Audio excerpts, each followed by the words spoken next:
Caravan family.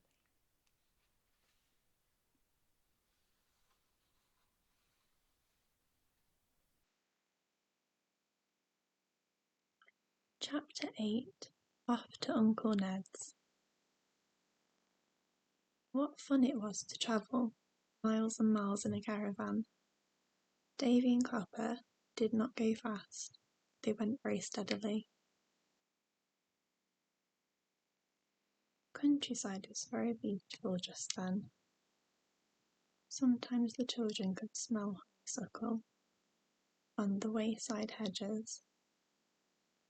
They heard the little yellow hammer singing, little bit of bread and no cheese, as loudly as he could. The corn was growing well, waving sturdy and green field. Some farmers were already haymaking as the two caravans passed by. Daddy had a map to show him the way to Uncle's farm. It was fun to look at it with him and see the way.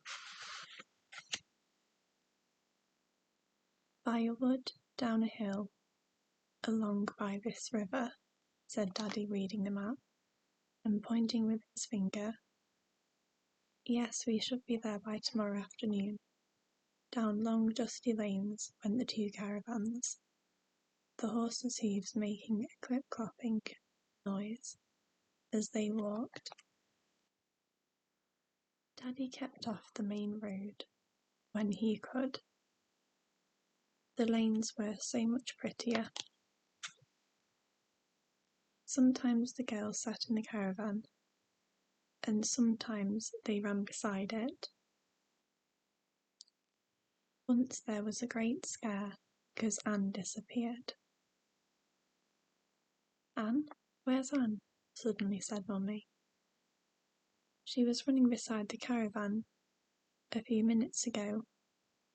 Belinda, where's Anne? Belinda was now sitting beside her father in the front of the first caravan. I don't know, Mummy, she said. Isn't she in the road? That's where I last saw her. Oh dear, we must have left her behind somewhere, said Mummy. I'll turn the caravan round and go back to find her. Can stay here and give Davy a rest, Daddy.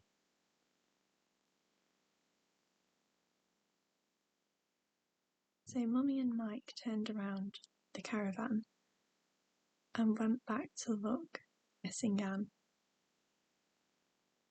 They couldn't find her anywhere. They didn't know what to do. Mike felt alarmed.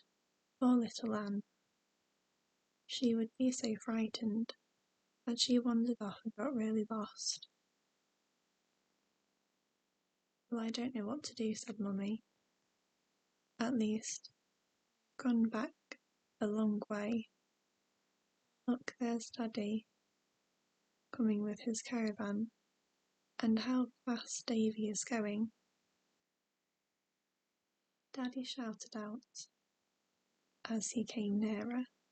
We've got Anne, she was fast asleep, curled up under your eiderdown in your bank. Well, Mummy and Mike did feel glad. Anne was surprised to find out what a fuss everyone suddenly made of her when she was sat sleepily. Well, after that shock, I think we'll draw upon this bit of common and have a bit of a rest, said Daddy. The horses want a drink and a rest too. Take them to that pond, Mike, and then tether them loosely to some post or tree. They spent a lazy time over their meal. Davy and Copper pulled at the grass and then lay down in the sun. The caravans gleamed in the bright sunshine, and the windows winked and blinked. "Well, off we go once more," said Daddy, "and mind if anyone thinks of going to sleep under eiderdowns again. Will they please warn us before they do?" Everyone laughed. Daddy took his place behind Davy, and Mike took his behind Clopper. Mummy went inside her own caravan to wash up the few picnic things. Mike was quite able to drive Clopper himself now.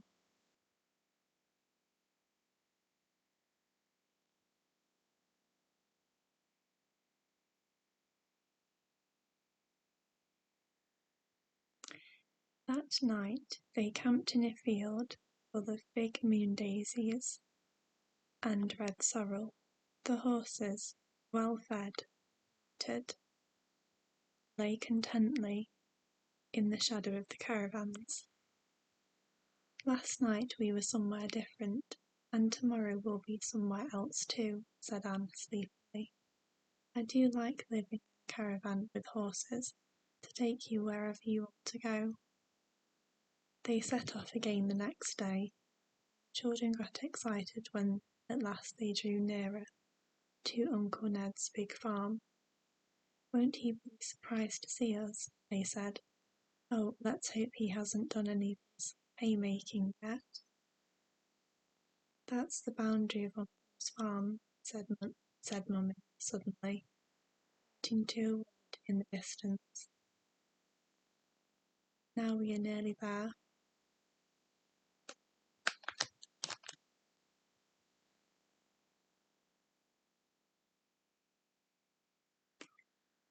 They came to a big field where long grass, clover, buttercups waved together. 2 or 3 men were there talking. Mummy gave a call. "Ned, hi Ned." "Hello there." "Hello." In the greatest surprise, Ned turned, and when he saw the caravans, Mummy and Daddy, and the 3 children waving to him, he could hardly believe his eyes. "Well," he said at last, and ran to the lane to welcome them all. "Oh, what a wonderful surprise! Won't your Aunt Clara be astonished?" "Where did you come from? How long are you staying?" "As long as you'll have us," said Daddy. "We've come to help with the haymaking." "I see you haven't begun yet." "No, not yet," said Uncle Ned. "I wanted to begin last week, because the weather was so fine. But I've had a bit of bad luck." "Why, what's wrong?" said Mummy. "I hope it's nothing serious, Ned."